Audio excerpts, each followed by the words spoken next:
जय भारत प्रिय दर्शकों, सूर्य 17 सितंबर को जाएगा कन्या राशि में।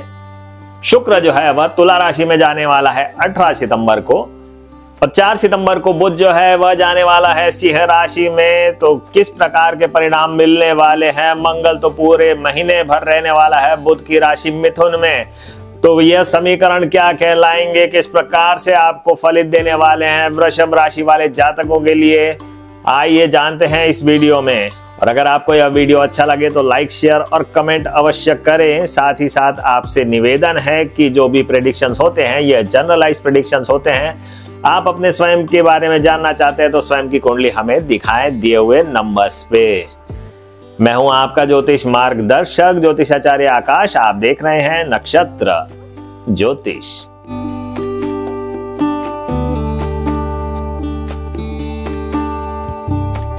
सर्वप्रथम बात करते हैं ग्रहों के राजा सूर्य के बारे में, क्योंकि सूर्य है तो हमारी दुनिया है, अन्यथा कुछ भी नहीं।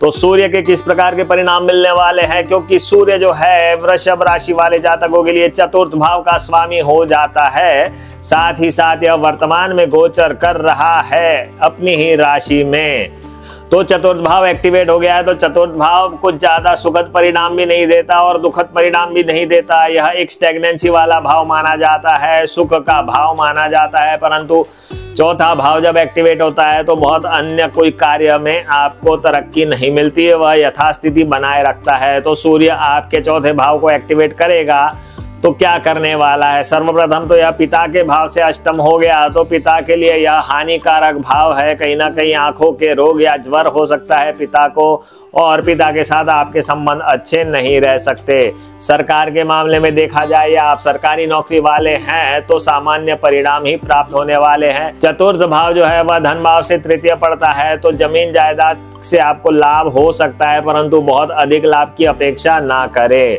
साथ ही साथ सूर्य अगर चतुर्थ भाव में रहेगा तो कहीं ना कहीं घर से आप दूर जाने का हिसाब बनता है, या घर से ज्यादा जो सुख रहता है वह प्राप्त नहीं होता। तो ओवरऑल सामान्य ही परिणाम मिलने वाले हैं 17 सितंबर तक वृषभ राशि वाले जातकों को सूर्य के। अब हम बात करेंगे 17 सितंबर को सूर्य चला जाएगा कन्या राशि में, तो क्या परिणाम देने वाला है। अब कन्या राशि में सूर्य चला गया तो इसने एक्टिवेट कर दिया पंचम भाव और साथ ही साथ चतुर्थ भाव। अब फिफ्थ भाव एक्टिवेट है और फोर्थ हाउस एक्टिवेट है, तो क्या परिणाम यह देख। सर्वप्रथम तो आपको एजुकेशन के लिए बहुत लाभप्रद समय रहेगा, पढ़ाई शिक्षा में आपका मन लगा रहेगा। नौकरी के विषय में देखा जाए तो सभी का सहयोग प्राप्त होगा, पिता के साथ भी अच्छे संबंध बने रहेंगे। सरकारी नौकरी में भी आपको सभी का सहयोग मिलेगा। सरकारी कॉन्ट्रैक्ट्स लेने जा रहे हैं तो कहीं ना कहीं कुछ अच्छे परिणाम आपको मिल सकते हैं। ओवरऑल आपका आत्मबल भी बढ़ा रहेगा और घर से भी आप सुखी रहेंगे। लव अफेयर्स के लिए भी अच्छा समय माना जाएगा। साथ ही साथ हर तरीके से कहीं ना कहीं शुभ समय ही कंसिडर किया जा सकता है, क्योंकि पंचम हाउस जो है वह त्रिकोण भाव माना जाएगा और केंद्र का स्वामी त्रिकोण में चले जाए तो अच्छे ही परिणाम देंगे। तो यह तो थे सूर्य के परिणाम। अब हम बात करने वाले हैं कि मंगल क्या परिणाम देगा वृषभ राशि के जातकों के लिए। अब मंगल जो कि सेनापति है और इसकी लॉर्डशिप हो जाती है सप्तम भाव की और द्वादश भाव की, और वर्तमान में यह गोचर कर रहा है मिथुन राशि से। तो मिथुन राशि यानी कि सेकंड हाउस को एक्टिवेट कर दिया, साथ ही साथ 7th और 12th हाउस को एक्टिवेट कर दिया है।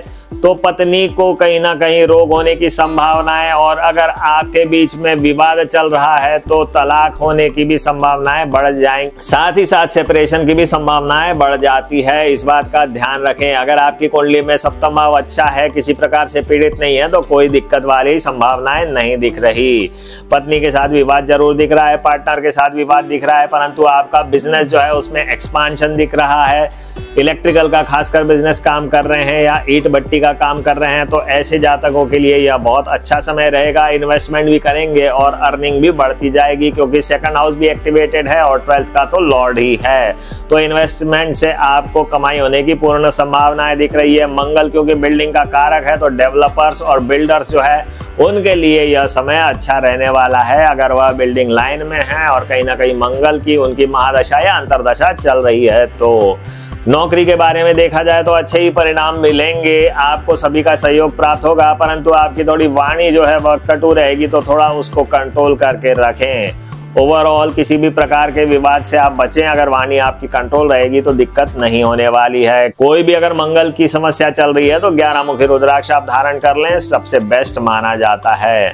तो यह तो थे मंगल के परिणाम। अब हम बात करेंगे कि बुध क्या परिणाम देने वाला है सितंबर 2024 में। बुध की बात करते हैं तो वर्तमान में यह सिंह राशि में गोचर होने वाला है 4 सितंबर से। तो मान के चलिए कि पूरा का पूरा महीना इसका सिंह राशि में ही गुजरने वाला है। तो हम चर्चा उसी की करेंगे कि सिंह राशि में यह क्या परिणाम देने वाला है वृषभ राशि के जातकों के लिए। सर्वप्रथम तो आप ध्यान रखें कि वृषभ राशि में यह द्वितीय भाव का स्वामी हो जाता है और पंचम भाव का स्वामी हो जाता है। बहुत ही योग कारक प्लेनेट माना जाता है। और साथ ही साथ यह सिंह में बैठ गया तो इसने एक्टिवेट कर दिया चतुर्थ भाव, साथ ही साथ द्वितीय भाव और पंचम भाव।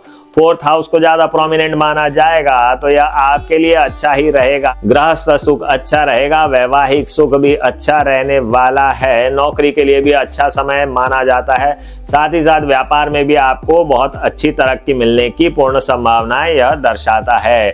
आत्मबल अच्छा रहेगा, घर में सुखद वातावरण रहेगा। नौकरी के लिए भी अच्छा ही रहने वाला है। कहीं ना कहीं आप कोई नए कोर्सेस करेंगे तो उसमें भी आपको सफलता मिलने वाली है। लव अफेयर्स के लिए देखा जाए तो बहुत अच्छा समय रहेगा। बहुत ज्यादा कठिन कुछ नहीं दिख रहा। ओवरऑल बुध का समय जो है यह माना जा सकता है कि आपके लिए सामान्यतः पॉजिटिव ही रहेगा हर तरीके से। अब हम बात करेंगे कि शुक्र क्या परिणाम देने वाला है वृषभ राशि वाले जातकों के लिए। शुक्र ग्रह की बात करें तो शुक्र जो है वह राशि स्वामी हो जाता है और साथ ही साथ छठे भाव का स्वामी हो गया, यानी कि 1 और 6 इसने एक्टिवेट कर दिए। परंतु यह अभी बैठा हुआ है सिंह राशि में, तो सिंह राशि हो जाती है चतुर्थ भाव की राशि। तो 4, 1 और 6 हाउस एक्टिवेट हो गए हैं। इसके क्या परिणाम होंगे चर्चा करते हैं। तो 4, 1, 6 एक्टिवेट हो गए हैं तो आपकी रेंटल इनकम जो है वह बढ़ेगी। जमीन जायदाद से आपको जो इनकम होती है उसमें आपको अच्छा लाभ मिलेगा। पार्टनरशिप से अच्छा लाभ मिलेगा। साथ ही साथ आप देखेंगे कि आपको एग्रीमेंट्स वगैरह जो है उसमें भी आपको बहुत फायदा मिलने की संभावनाएं यह दर्शा रहा है। नौकरी में अच्छा माहौल रहेगा। वैवाहिक जीवन का जो सुख है वह थोड़ा कम रह सकता है। ओवरऑल आपके लिए नौकरी में अच्छा समय है। संतान के साथ भी अच्छा समय बीतेगा।